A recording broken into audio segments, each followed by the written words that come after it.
everybody. Firstly, let me give you guys a warm and hearty welcome. You know, it's been 4.5 years since I started this journey, and I've got 20 or so engineers here who have worked just as long on this vehicle, and they're going to help take you through it, through all the different displays. And I'm telling you, it's been too long that we've kept it quiet, and we've been so excited to talk about it. And so, for you guys, it's at least been 9 months. We introduced this thing at NIAS, and we've talked about it for 9 months, and tonight we're so excited because you actually get to drive it. And you'll understand what we're talking about and what we've done with this vehicle. This vehicle is a segment changer. It's not just a next generation F-Series. The weight savings helps every attribute. You heard Doug, you heard Matt. I'll just reinforce it a little bit. When cars have gone to lightweight materials, and when cars have gone aluminum, some of them haven't even lost weight because they've just replaced the material with more modules and more technology. But when they do lose weight, they get more agility, they handle better, they brake better, they have better performance. But a truck is the right place to do it because, as Doug reinforced, you can reinvest that weight saving right into the work of the truck. And it's not just a powertrain play. This isn't one powertrain for fuel economy. It's not a ride and handling play with one expensive suspension that you can bolt on if you check that box. This is every customer, every truck, XL to Platinum, all the powertrain lineups benefit from this because this change is fundamentally architectural. I've got a demonstration, but before I get there, let me take you through a simple concept here. Gross vehicle weight rating. 2 trucks with the same gross vehicle weight rating of 7,000 pounds. That's the total weight of the truck itself, passengers, and the cargo. If you're a truck that's significantly lightweighted, high-strength steels, aluminum alloys, you might weigh 5,000 pounds curb weight. You've got 2,000 pounds of payload and passengers that you can use in that truck. Same truck out of steel, our truck, anybody else's truck out of steel, the numbers typically look like 7,000 pounds with a 5,500 pound curb weight. You can only do 1,500 pounds of work with that truck. This is why you can reinvest work. It's more efficient for the customer.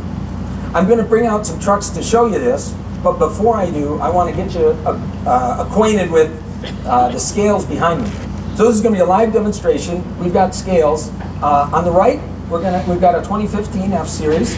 2015 F-Series rated for 7,000 pound GVW, and over here a Ram, a 6,900 pound.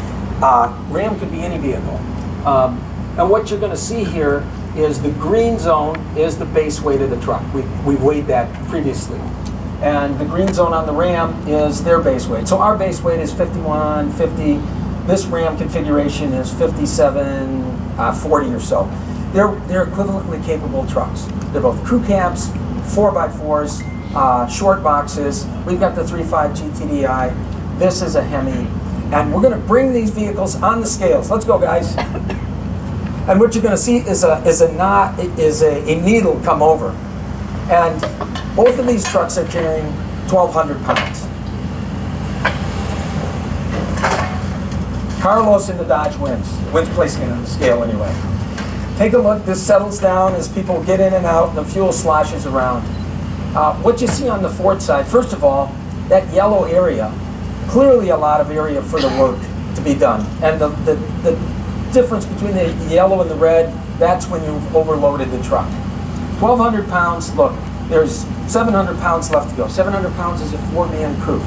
That's the work you can do in this truck. That's the capability. The truck looks capable carrying the weight. You come over here to the Ram, and you can notice it's already overloaded, even without a driver. I'm not picking on Ram. We could put other steel trucks up there. This is what happens when you take weight out and reinvest it back into the capability of the truck. The last thing I want to talk about before we get to the events is power versus power to weight ratio. We've always played the power game. I was on Super Duty for 12 years. It was all about power. We've done it on all of our F-Series.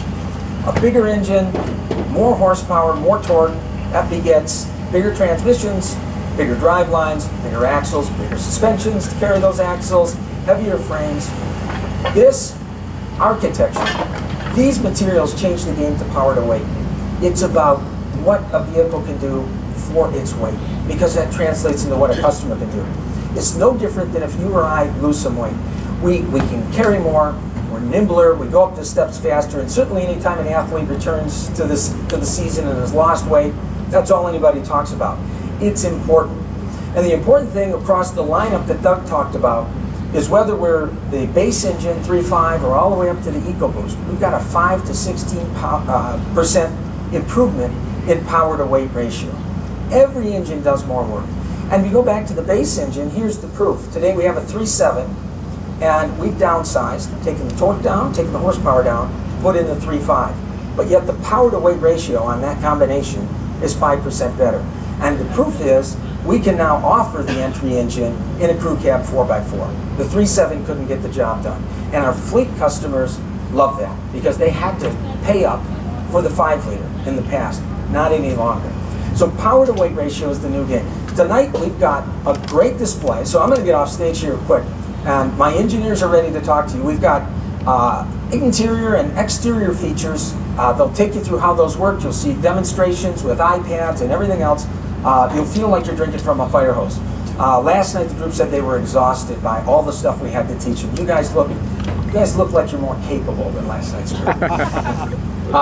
We've got the materials lab. When you see the frame cutaway, or you look at the cab and made out of aluminum, when you see how thick the aluminum gauge is, the extrusions, the hydroforms, the rivets, it just looks like a stronger, tougher cab. That'll dispel it right there. And we've got, Colleen's going to take you through the aluminum and all of that. We've got a 2.7 cutaway, but most importantly, on the back lot, we've got drag racing and autocross. So you can feel our engines, our vehicles against competition, and how nimble and how quick it is. So I'm thrilled, and we're on our way. Thank you. All right.